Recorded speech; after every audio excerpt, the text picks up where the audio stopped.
والبشر.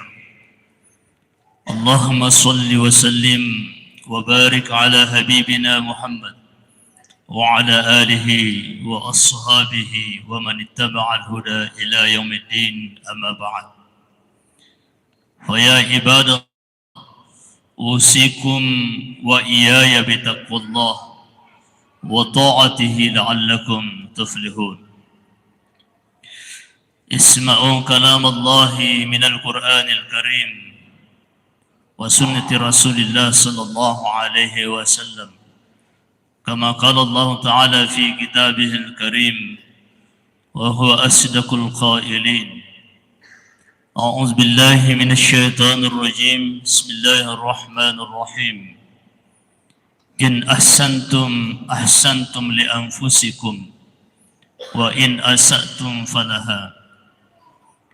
وقال النبي صلى الله عليه وسلم: أيها الناس أفشوا السلام وصلوا الأرحام وأطعموا الطعام وصلوا بالليل والناس نيام تدخلوا الجنة بسلام.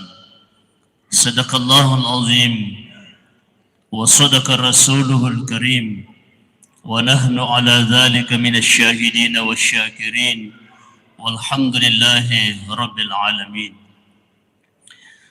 Sidang Jumat yang insyaAllah semoga kita dimasukkan oleh Allah di dalam kelompok manusia yang selalu dimuliakan, kelompok manusia yang senantiasa diberikan kemudahan untuk mendekatkan diri kepada Allah Subhanahu wa Ta'ala.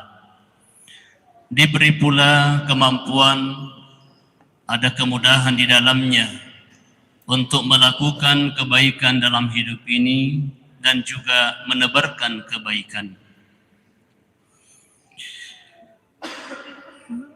Salah satu ajaran Allah yang diabadikan di dalam Al-Quran sebagaimana firman-Nya, "Fadhkuruni azkurkum washkuruli wala takfurun." Allah menyampaikan kepada kita semuanya sebagai orang beriman, "Fadhkuruni azkurkum." Ingatlah saya, maka saya akan mengingatmu. "Washkuruli wala takfurun." Bersyukurlah kepadaku, jangan engkau mengingkariku. Ayat ini mempertegas dua hal. Pertama, bahwa korelasi antara kita mengingat Allah dan tidak mengingat Allah itu adalah dua variabel dalam hidup ini. Karena tidak semua manusia bisa mengingat Allah. Demikian juga tidak semua manusia bisa bersyukur kepada Allah. Hal ini digambarkan di dalam Al-Quran. Allah Subhanahu wa Ta'ala berfirman, "Innallaha lazu fadlin 'alan nasi walakinna aktsaran nasi la yashkurun." Bahwasanya Allah memberikan kebaikan begitu banyak kepada manusia, walakinna aktsaran nasi la yashkurun. Naiknya maigangi boleh rirupa tahu, dia tidak tahu bersyukur kepada Allah Subhanahu wa Ta'ala. Karena itu bersyukur berarti usaha mendekati Allah. Juga bersyukur berarti usaha mengikat nikmat Allah yang sudah ada. Juga bersyukur berarti usaha untuk mengundang nikmat Allah yang lebih banyak. Itu juga ditegaskan Allah Subhanahu wa Ta'ala di dalam Al-Quran, "La in syakartum la azidannakum." Kalau kita bersyukur, Allah akan menambah nikmat itu. Karena itulah mari kita mentakzimkan pada diri sendiri, menjadikan pribadi kita ini sebagai hamba Allah yang pandai bersyukur atas nikmat yang diberikan kepada kita. Yang kedua, mari bersama-sama merawat harmoni hubungan kita dengan Nabi. Tentu dengan berbagai cara yang telah diajarkan oleh Rasulullah. Yang pertama, kita memperbanyak selawat kepada Rasulullah. Apalagi di bulan ini yang kita kenali sebagai bulan kelahiran Nabi Muhammad SAW. Yang kedua, mari juga kita berusaha untuk mempelajari ajaran yang dibawa Nabi. Kemudian secara pelan-pelan kita dapat memahami lalu mengamalkan ajaran yang dibawa oleh Nabi Muhammad SAW. Hadirin dimuliakan oleh Allah. Berkenaan dengan khutbah pada hari ini, saya mengangkat satu tema, yaitu peta jalan keselamatan dan kedamaian. Peta pada umumnya digunakan untuk memandu. Kalau kita memahami bahwa kehadiran Nabi Muhammad SAW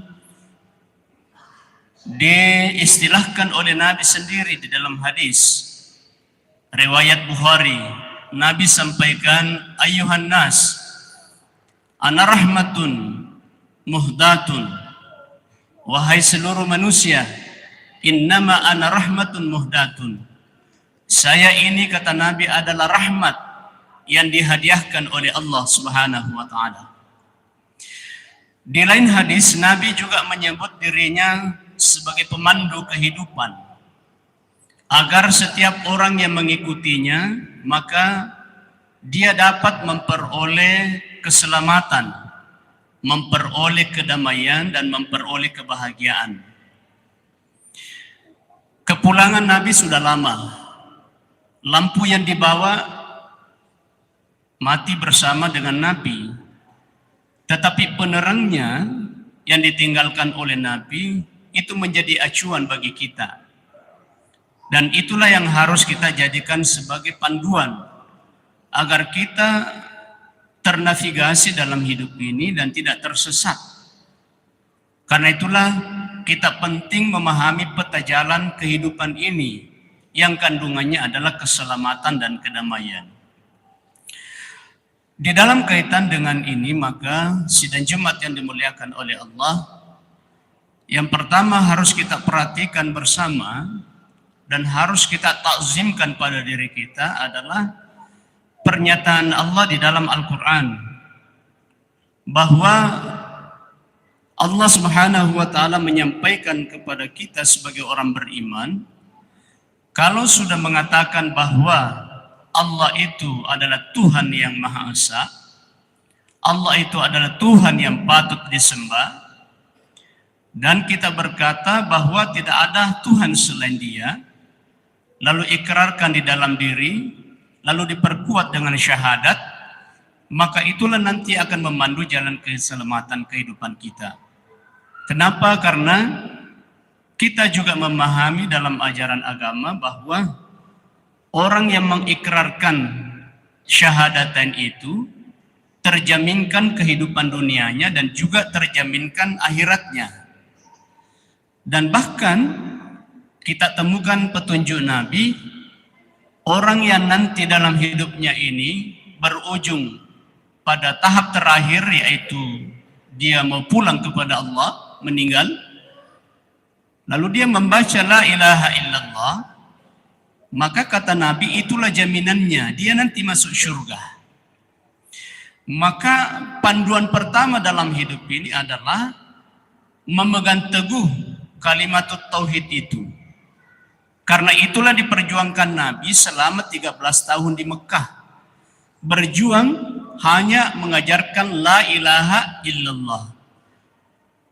Ada satu pertanyaan besar bagi kita umatnya, mengapa butuh waktu 13 tahun? Karena la ilaha illallah ini adalah pondasi dari semua kehidupan.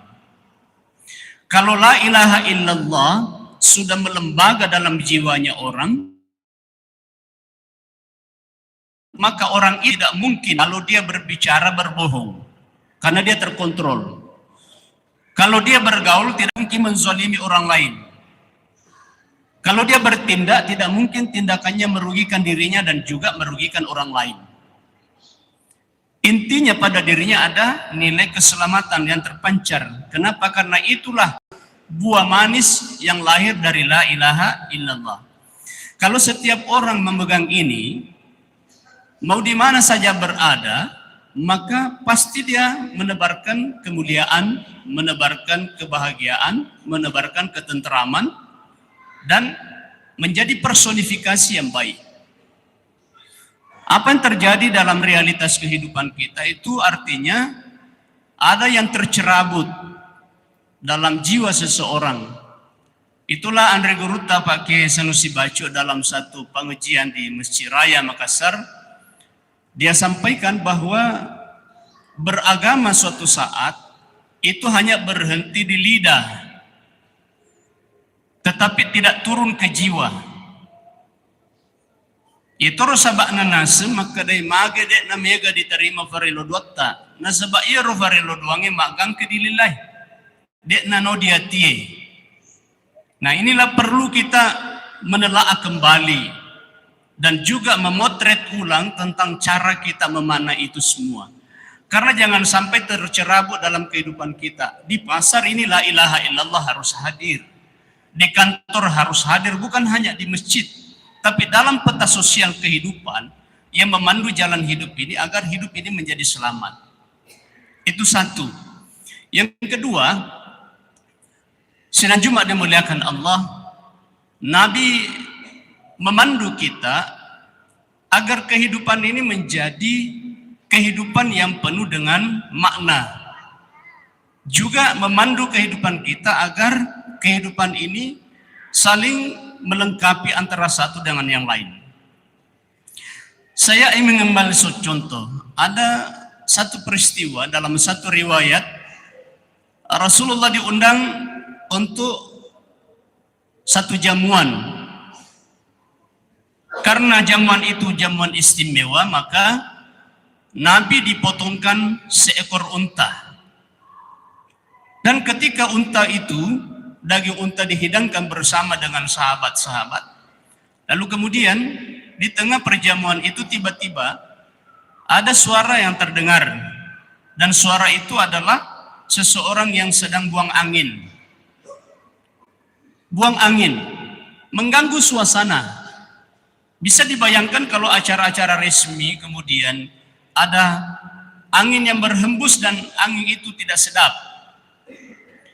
Lalu kemudian Nabi tidak mengoreksi itu. Nabi tidak mengoreksi. Tetapi Nabi hanya bilang, setelah selesai semua makan daging unta, dan semua yang makan daging unta pada hari ini, kalau mau pergi sholat, maka silakan berwudu. Di sini muncul dua pemahaman. Satu, ada pemahaman hukum. Yang kedua adalah pemahaman sosial. Pemahaman hukumnya, ada orang berkata di antara mereka, kalau begitu makan daging unta berarti membatalkan wudu. Yang kedua, sahabat yang lain mengatakan tidak membatalkan wudu, tetapi Nabi hanya ingin menutupi aibnya saudara kita yang tadi mengeluarkan angin.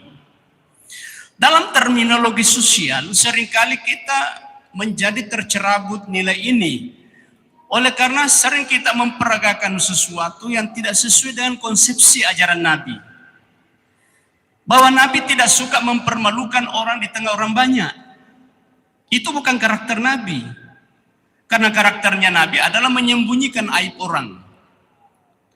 Sehingga apa yang terjadi, sirkulasi kehidupan bersama dengan yang lain itu menjadi damai. Karena kedamaian itu tercipta dari suasana seperti itu. Tetapi ketika seseorang seringkali membeberkan aib-aib orang yang tidak perlu disampaikan, maka itu akan menciptakan suasana tidak nyaman. Itulah sebabnya melalui jalur Muslim, Rasulullah sampaikan, "Man satara musliman satarallahu lahu yaumal qiyamah." Siapa yang menyembunyikan aib saudaranya, maka nanti di akhirat dia juga disembunyikan aibnya. Mengapa penting ini disuarakan? Karena saat ini kita semua punya HP. Semua orang punya HP, punya teknologi. Tetapi yang tidak ada adalah rem untuk membatasi diri menyampaikan informasi yang boleh jadi informasi itu tidak benar. Yang saya ingin katakan di podium ini adalah Mari kita menjadikan panduan kehidupan ini sebagai panduan yang bisa membantu kita mendamaikan kehidupan ini dan berkontribusi terhadap suasana kedamaian kehidupan ini.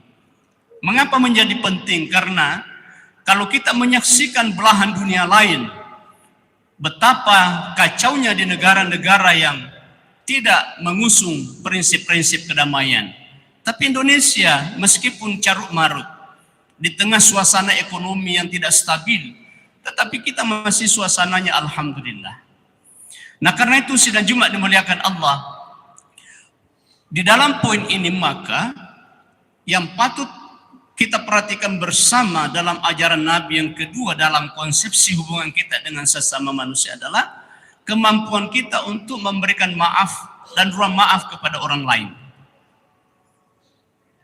Mengapa? Karena ini nanti akan menciptakan silaturahim yang baik. Dalam khutbah ini saya mengutip satu hadis Nabi. Semoga ini menjadi penguat bagi kita semuanya. Rasulullah SAW sampaikan, "Ayyuhan nas, wahai sekalian manusia, afsyus salam, sebarkanlah salam, yang bermakna sebarkanlah kedamaian, sebarkanlah doa. Wasilul arham, perbaikilah hubungan dengan sesama manusia. Wa at'imut ta'am, berilah makan kepada orang yang tidak mampu, beri makan orang yang lapar. Wa sallu bil laili wan nasu niyam, bangunlah salat ketika orang dalam posisi tidur. Tadkhulul jannata bisalam, maka masuklah syurga dengan penuh keselamatan." Hadis ini muatannya 4. 3 kandungannya berkaitan dengan manusia dan 1 berkaitan dengan Allah. Itu artinya bahwa hubungan antara manusia dengan manusia itu adalah poin sangat penting dalam kehidupan setelah hubungan kita dengan Allah yang diperjuangkan oleh Rasulullah SAW. Oleh karena itu sidang Jumat dimuliakan Allah, mari kita bersama-sama melalui pribadi kita, lalu bergeser masuk di dalam rumah tangga kita, dan dari situlah kita mengambil satu prinsip bahwa rumah tangga adalah miniatur negara, dengan prinsip bahwa kalau dari pribadi damai, di rumah juga damai, masyarakat damai, maka negeri ini menjadi damai. Oleh karena itu, mari bersama-sama untuk melanggengkan kedamaian sebagai peta jalan keselamatan, dan terutama di poin wasilul arham. Kenapa? Karena itulah akan kita ciptakan untuk mengandung keselamatan, karena kedamaian dalam hidup ini agar insya Allah menjadi bekal bersama untuk mewariskannya kepada generasi setelah kita. Barakallahu li wa lakum fil Qur'anil azim, wa nafa'ni wa iyyakum bima fihi minal ayati waz zikril hakim, wa taqabbala minni wa minkum tilawatahu innahu huwal ghafurur rahim.